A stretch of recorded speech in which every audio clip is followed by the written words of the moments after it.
Meu muito boa noite a todos e a todas aqui presentes. Quero primeiro começar saudando a você, Drayton, na qual saúdo a toda a sua equipe. Quero dizer do apreço que tenho pelo seu trabalho.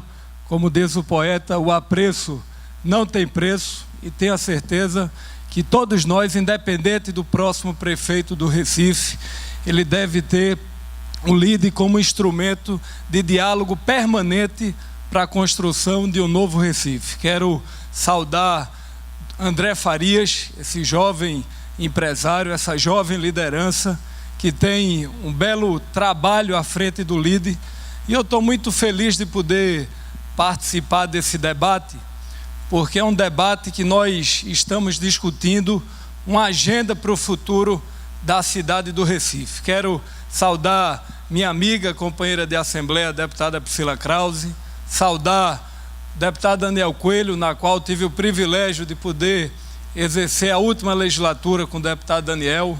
Independente da coloração partidária, temos uma relação pessoal, e acho que a nossa geração, governador João Lira, independente da coloração política ou partidária, tem muito futuro com a agenda do desenvolvimento do nosso Estado. Eu acho que nós temos esse dever de cada dia mais poder ouvir a sociedade e pensar o futuro do Recife e o futuro do nosso Estado.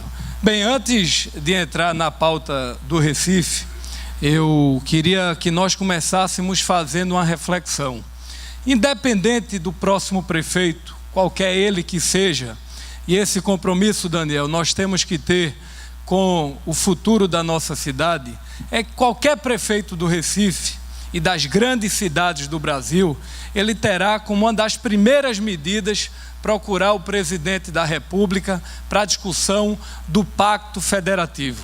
Infelizmente, nesses últimos anos, houve uma redução considerável na arrecadação dos municípios no nosso país.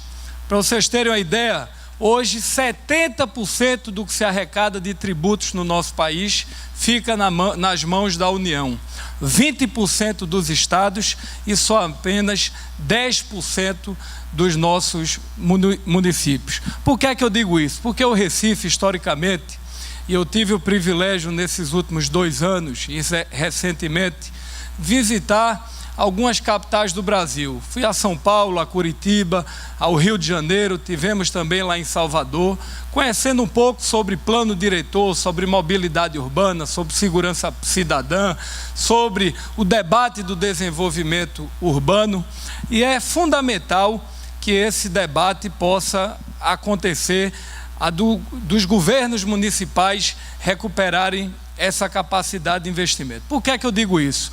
Porque enquanto, desde a época de 70, o ex-governador e ex-prefeito Jaime Lerner, ele já planejava o futuro da cidade de Curitiba, com plano diretor definido, com plano de mobilidade equilibrado, com desenho econômico da cidade, o Recife foi crescendo de forma desencontrada, de forma desordenada, sobretudo uma cidade que é a terceira menor capital em área do país, com 218 quilômetros quadrados.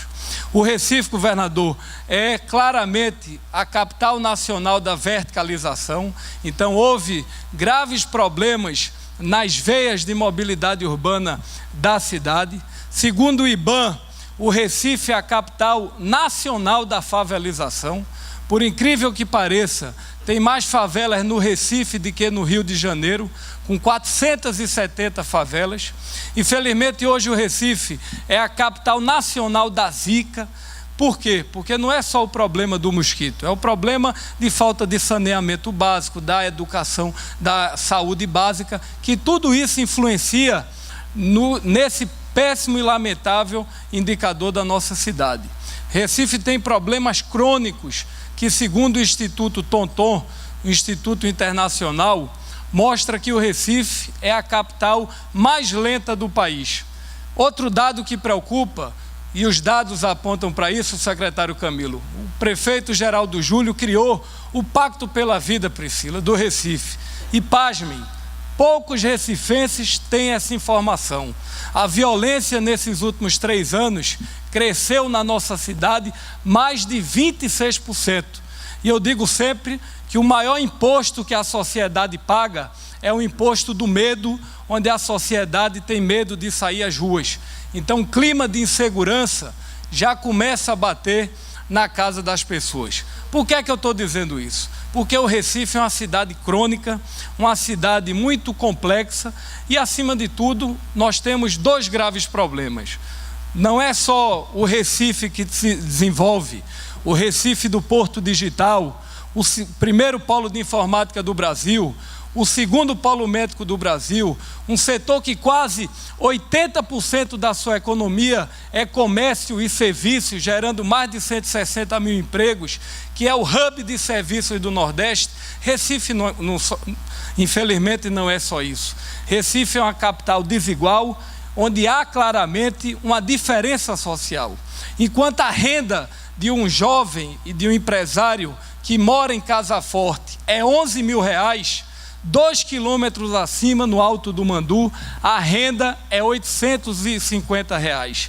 Enquanto um jovem de Boa Viagem, um empresário de Boa Viagem, a média salarial é R$12 mil, segundo dados do IBGE, um jovem de Brasília Teimosa, ele ganha R$842 a menos de 1,5 km.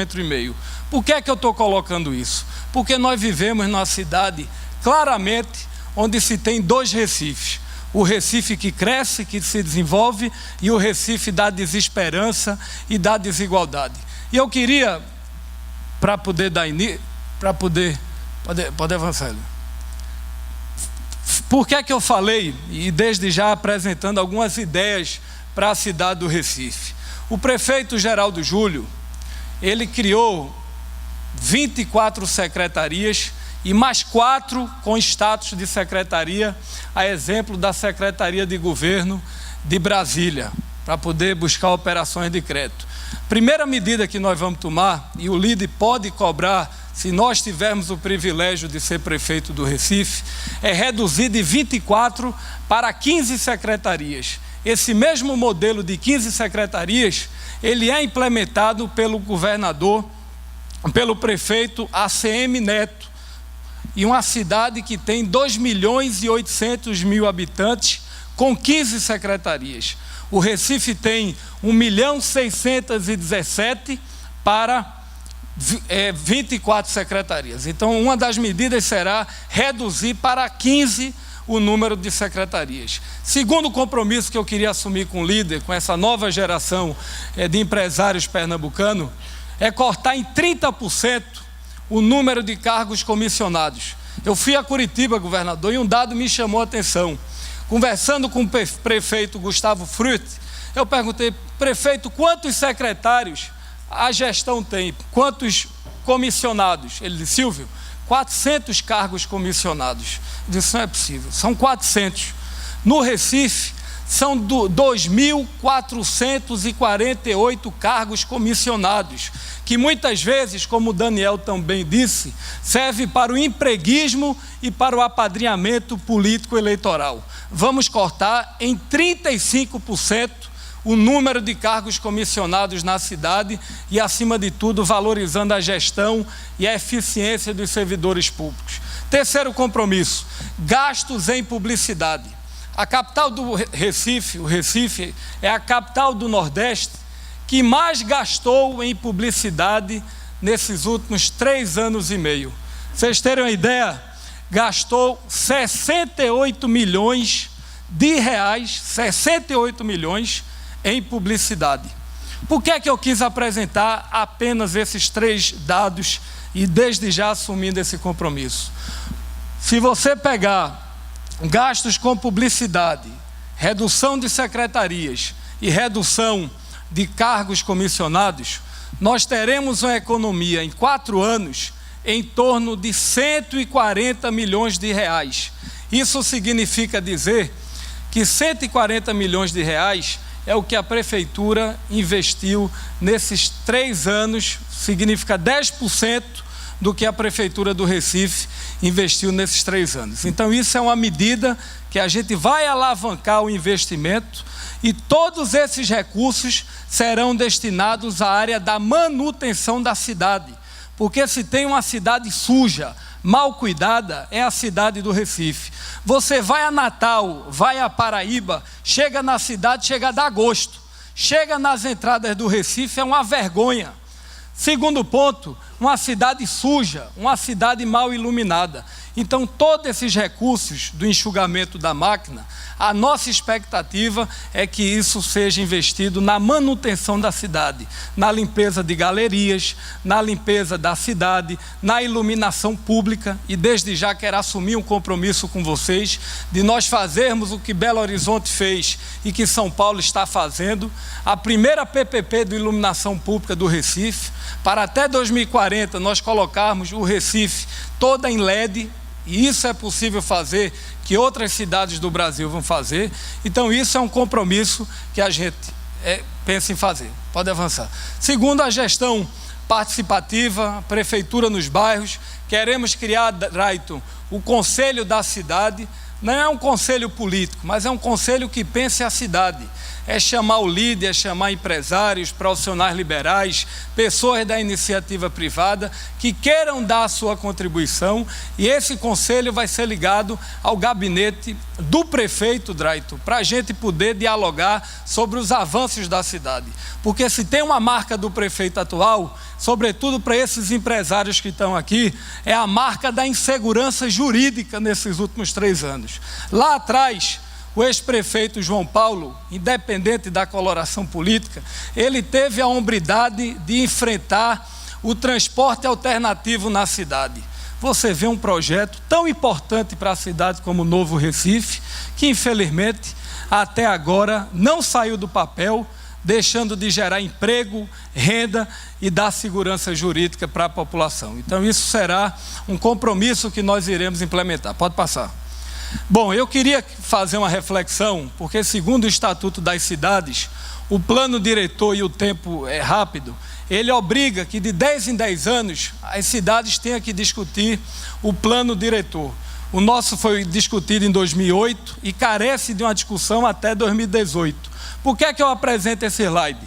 Porque nesses últimos anos, Priscila, nesses últimos 30 anos na nossa cidade, todos os investimentos, sobretudo os grandes centros de comércio da cidade, Conde da Boa Vista, Ilha do Leite, centro da cidade, Boa Viagem, Ilha do Leite, o cara sai do Ibura para ir trabalhar na Contax, por exemplo, na Avenida, na Conde da Boa Vista. O cara sai lá do Jordão para ir trabalhar na Ilha do Leite. O governo do estado teve a iniciativa, e o governador João Lira teve um papel importante nisso, que foi a descentralização dos investimentos na região metropolitana, tendo um olhar para o desenvolvimento com a visão estratégica.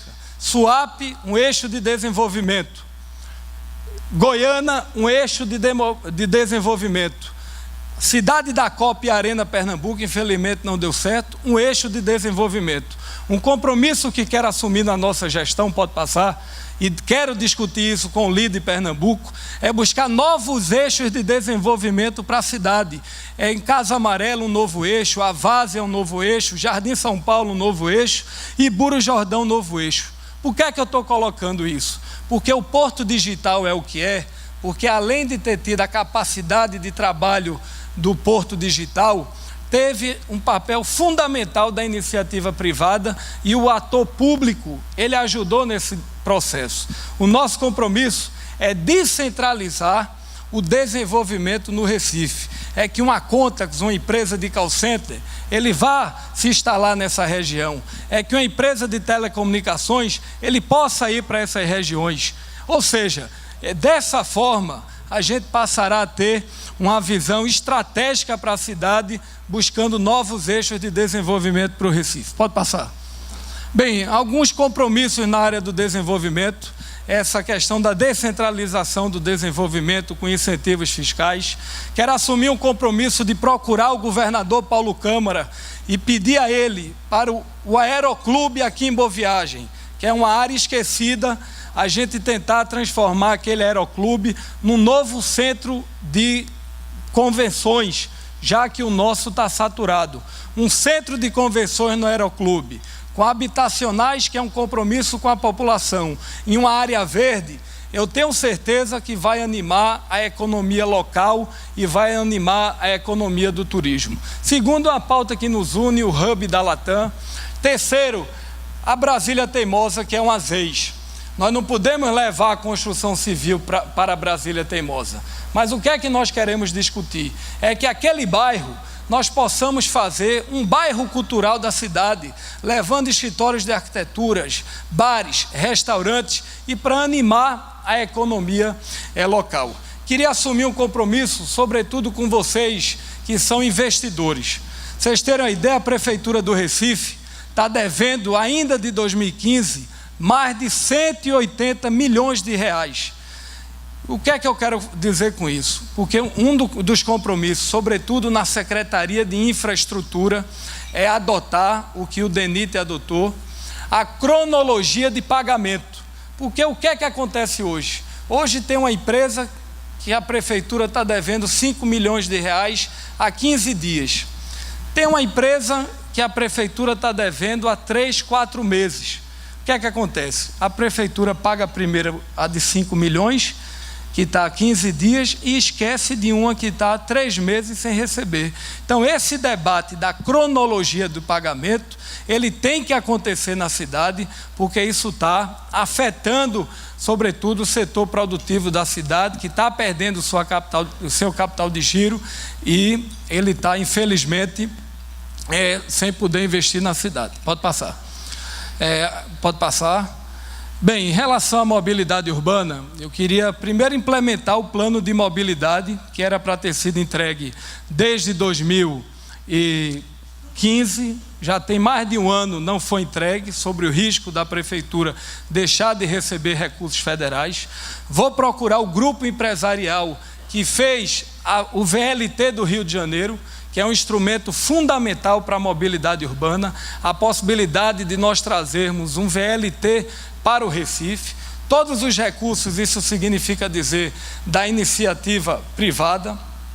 Terceiro, a questão que é fundamental na nossa avaliação, discutir a possibilidade de ampliação do metrô, que é um tema fundamental para a gente, e um debate que tem que acontecer. Eu vejo muita gente dizendo que não quer implementar o ar-condicionado nos ônibus, mas a gente só vai tentar amenizar a mobilidade, diminuir o número de carros nas ruas, se tiver, e acabar com essa demagogia, os ônibus, na sua totalidade, ar-condicionado, como é em outras cidades. Eu duvido o cara de classe média, ele deixar seu carro no ar-condicionado ouvindo música, para poder pegar um ônibus. Então esse debate tem que existir com o governo do Estado para a implementação. E nós ampliarmos 20 corredores de ônibus, rediscussão de outros temas de requalificação das 20 vias. Pode passar. E um debate, eu não vou me alongar muito, Priscila, até porque eu trouxe alguns temas em outras áreas, mas eu acho que tem um tema que é importante, que toca a sociedade, que é a segurança cidadã. Está na Constituição Federal, no artigo 144, que segurança pública é dever do Estado. Mas a Prefeitura pode ter um papel importante nesse debate. Uma das ações que nós queremos fazer é a implementação da Lei 13.022, que obriga o guarda municipal a poder ter o seu armamento. É um debate que a gente tem que fazer, ajudar na segurança pública, na melhoria da iluminação, no combate às drogas, envolvendo as igrejas. Então tem que ser uma prioridade do próximo prefeito do Recife, um olhar fundamental em parceria com o governo do Estado, com o governo federal, para a melhoria da segurança pública. Eu quero, até porque o tempo, são 49 segundos que faltam, mas eu quero primeiro agradecer o privilégio de poder participar. Eu acho que a gente vai ter a oportunidade de decorrer sobre os outros temas nas perguntas, mas eu acho que nós precisamos, independente do candidato, ter um olhar diferente para o futuro da cidade e, sobretudo, para as próximas gerações. porque o Recife hoje é uma cidade que tem grandes desafios, e se nós tivermos a participação da iniciativa privada, pessoas como vocês que numa segunda-feira à noite, podendo estar em casa descansando, vieram conosco pensar o futuro do Recife e a cidade que nós optamos por criar nossos filhos, construir nossos sonhos e olhar para um futuro, se Deus quiser, de melhor oportunidade para todos nós. Muito obrigado.